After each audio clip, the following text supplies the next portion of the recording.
Assalamualaikum warahmatullahi wabarakatuh. Para romo kiai, para alim, para ulama, para teman-teman pengurus PJNU Kabupaten Bandung Barat yang saya hormati, langsung saja saya akan memberikan penjelasan tentang masalah yang sedang terjadi di PBNU saat ini. Saya Ulil Absar Abdallah, salah satu ketua PBNU.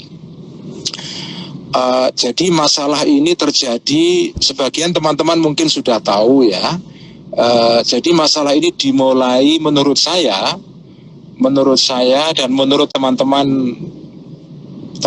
di PBNU yang setuju dengan tafsiran saya ini, masalah ini dimulai sebetulnya sejak kira-kira setahun yang lalu sebetulnya. Jadi dimulai sejak adanya masalah dengan SK-SK yang tertunda yang tidak ditandatangani. Jadi sekitar hampir setahun itu ada banyak SK yang tidak ditandatangani. Karena proses penandatanganan SK itu dimulai dari meja sekjen, baru naik ke ketua umum, baru naik ke Khatib Am, dan terakhir diserahkan kepada Rais Am. Nah, selama setahun kemarin itu ada beberapa SK numpuk sekitar mungkin 70-an SK yang tidak ditandatangani dan berhenti di meja sekjen. Padahal syarat-syarat administratif semua sudah diperiksa oleh pihak kesekjenan, sekretariat, dan sudah diverifikasi. Dan kemudian diserahkan kepada sekjen untuk ditandatangani sebelum nanti pada akhirnya naik ke ketua umum. Nah, banyak SK yang tidak ditandatangani oleh sekjen. Yang paling menyedihkan adalah salah satunya SK PWNU. Jadi ini ada SKPW, ada SKPC. SKPWNU Kalimantan Selatan itu sudah mungkin setahun lebih tidak ditandatangani oleh sekjen. Nah, sempat ada rapat gabungan antara Syuriah Tanfidiyah untuk membicarakan isu ini. Pada saat itu, saya lupa persisnya rapat ini terjadi mungkin sekitar 3 bulan yang lalu atau 4 bulan yang lalu. Ya sekitar bulan Agustus atau Juli begitu ya. Ada rapat gabungan antara Syuriah PBNU. Ketika itu Rais Am hadir, tapi sekjen tidak hadir. Sekjen hadir lewat Zoom saja. Nah, ketika itu diputuskan untuk memberikan deadline agar SK ini diselesaikan dalam waktu 2 minggu. Nah, tapi kemudian setelah 2 minggu lewat ternyata tidak ada perkembangan. Nah, Ketum pernah menanyakan dan ya berkonsultasi dengan Rais Am mengenai soal SK ini, tapi kemudian ya tidak ada jawaban yang jelas bagaimana cara mengatasi kebuntuan masalah SK ini. Nah, terus-menerus berlangsung SK ini sampai sekarang belum selesai, sampai terjadi rapat yang menghebohkan pada tanggal 20 November kemarin, yaitu rapat Syuriah saja ini, rapat Syuriah yang berlangsung di Hotel Aston tanggal 20 November jam 5 sore.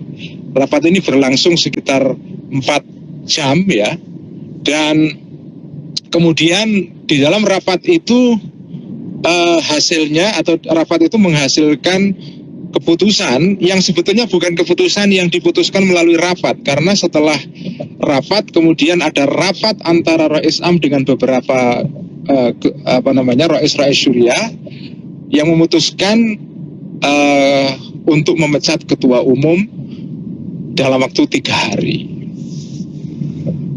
Nah, itu dituangkan dalam bentuk rapat atau risalah Syuriah ya. Nah, kemudian hasil rapat Syuriah ini itu kemudian diresmikan kembali, dirapatkan kembali dalam rapat pleno yang berlangsung tanggal 9-10 Desember kemarin di Hotel Sultan. Rapat pleno lengkap ini kemudian menegaskan keputusan rapat Syuriah sebelumnya. Dan pada saat yang sama rapat pleno itu diputuskan ada pejabat ketua umum yaitu Ki Zulfa. Nah, ada masalah yang serius dengan proses ini. Jadi ketika rapat syuriah di Hotel Aston itu tanggal 20 November, itu Rois Am di dalam rapat itu mengemukakan sejumlah tuduhan-tuduhan kepada Ketua Umum. Pertama, tuduhan mengenai soal agen Zionisme. Yang kedua, tuduhan mengenai soal tata kelola keuangan di PBNU. Nah, dua hal ini itu dituduhkan kepada Ketua Umum, tetapi masalahnya adalah Ketua Umum tidak diberikan ruang untuk menjelaskan tabayun mengenai tuduhan-tuduhan yang dilemparkan oleh Rois Am itu. Kita sudah meminta, jadi kita sebetulnya sudah dengar mengenai soal tuduhan-tuduhan ini sebelumnya, dan sebelum rapat syuriah pada tanggal 20 November itu sebetulnya Ketua Umum sudah bertemu kira-kira mungkin 5 hari sebelumnya di PBNU, bertemu dan menjelaskan mengenai soal isu-isu yang dituduhkan oleh Rois Am kepada Ketua Umum. Dijelaskan semua. Tetapi penjelasan itu, penjelasan yang personal ini antara Ketua Umum dengan Rois Am, sama sekali tidak diindahkan oleh Rois Am. Tuduhan yang sama diulang kembali di dalam rapat terbuka di rapat syuriah pada tanggal 20 November itu. Dan ketika itu sebetulnya Ketua Umum sudah mengirimkan pesan supaya di dalam rapat itu diberikan ruang kepada Ketua Umum untuk memberikan penjelasan, termasuk penjelasan oleh Wakil Bendahara yaitu Bapak Sumantri Suwarno, karena Bapak Sumantri ini yang mengerti mengenai detail-detail masalah pencatatan keuangan. Dia tahu semua hal-hal yang dituduhkan oleh Rois Am, semua ada penjelasannya. Nah, tapi ruang penjelasan dan tabayun itu tidak pernah diberikan oleh Rois Am kepada Ketum. Sampai sekarang ini belum ada penjelasan dari Rois Am. Dan tuduhan ini diulang-ulang terus-menerus. Tetapi Ketum tidak pernah diberikan penjelasan. Ini pertama ya. Jadi kita sebetulnya keberatan ada tuduhan kepada Ketum, tetapi Ketum tidak diberikan ruang untuk menjelaskan itu. Langsung diputuskan secara in absentia, Ketum harus dipecat itu.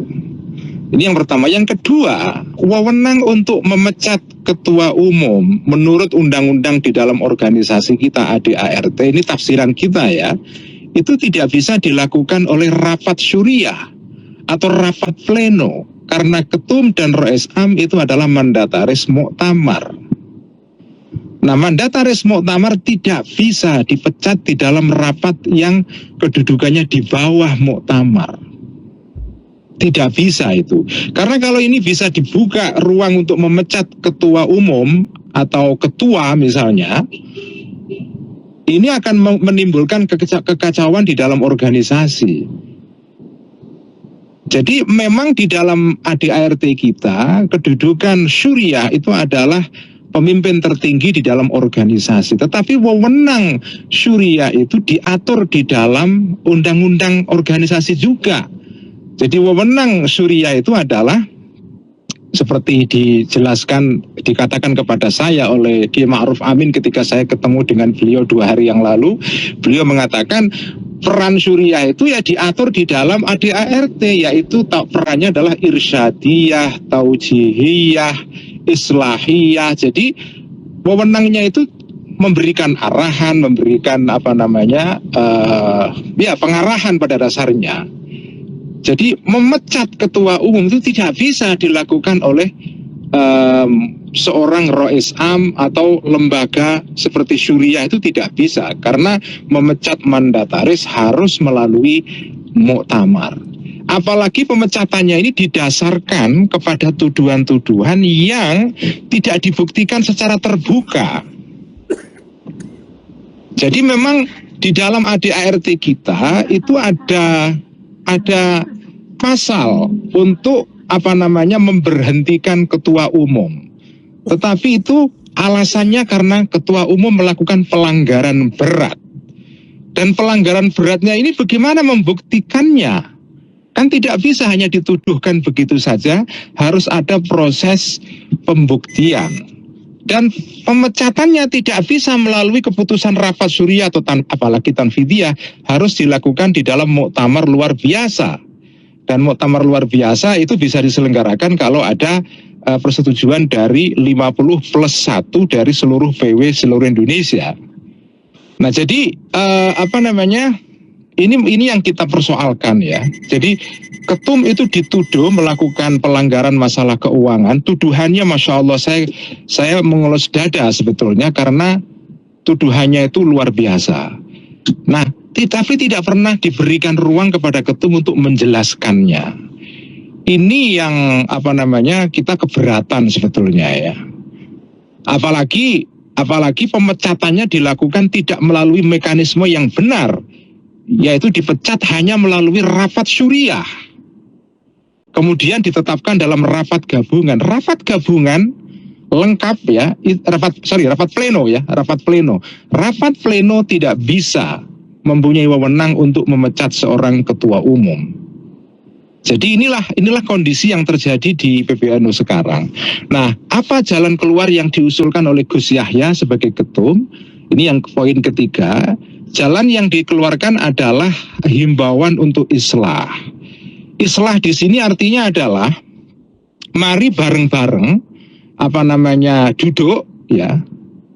Dan forum islah ini sudah mulai difasilitasi oleh beberapa kiai sepuh, mustasyar, dan sebagian mustasyar juga ada yang anggota ahwa ya. Mereka sudah pernah ketemu di Peloso dan Tebu Ireng, dan saat itu memang ya mustasyar tidak merekomendasikan pemecatan ketua umum dengan cara seperti ini, kembali kepada ADART.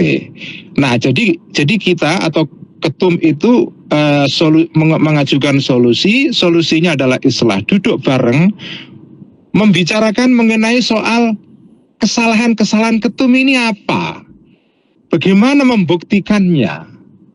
Karena ketum harus diberikan ruang secara fair menjelaskan tuduhan-tuduhan yang diarahkan kepada beliau. Jadi islah ini, kita mengajukan islah dan kemudian setelah itu bareng-bareng mempersiapkan muktamar. Nah, makanya kita ini sekarang agak sedih karena kemudian Rois Am sudah menunjuk pejabat ketua umum dan melakukan langkah-langkah setelah itu yang kemudian ini bisa memiliki potensi memecah organisasi. Belum pernah dalam sejarah NU pecah menjadi dua seperti, ya semoga ini nggak terjadi ya. Tapi ini kalau dibiarkan, kita tidak islah, ini bisa muncul dualisme PBNU dan ini berbahaya sekali. Oleh karena itu, mari kita semua mengusahakan bareng-bareng islah ini. Islah, ketemu Rois Am dengan ketua umum, kemudian melakukan pembicaraan, mungkin difasilitasi oleh para mustasyar, para anggota ahwa. Kemudian setelah itu ya menjalankan bareng-bareng kembali roda organisasi dan mempersiapkan muktamar.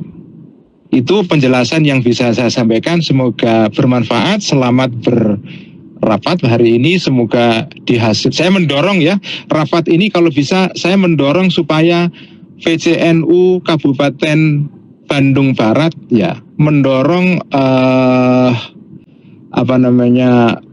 islah ini ya. Jangan sampai terjadi dualisme kepengurusan di PBNU, berbahaya. Ini kita harus cegah ini semua. Terima kasih.